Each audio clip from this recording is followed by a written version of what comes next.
Okay, we're talking about taxes for residents and non-residents. Let's be very clear. A Spanish tax resident is someone who spends at least 183 days between January and December each year.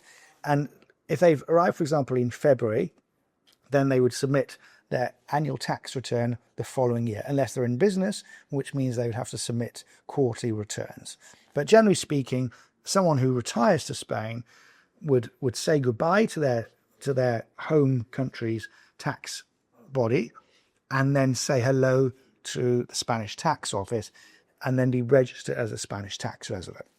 So residents will pay tax on worldwide assets and income, and they pay that the year after their arrival, between April and the end of June.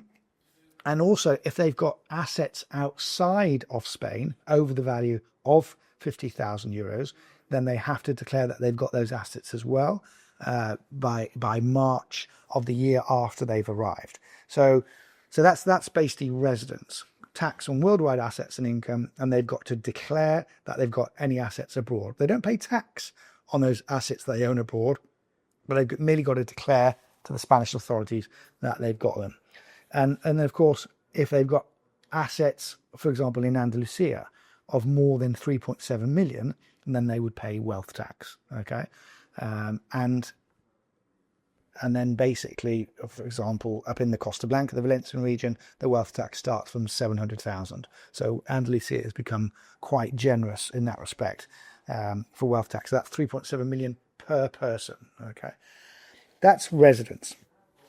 Non-residents, those are people who spend less than 183 days in Spain, will basically only typically pay what's known as the non-residence income tax.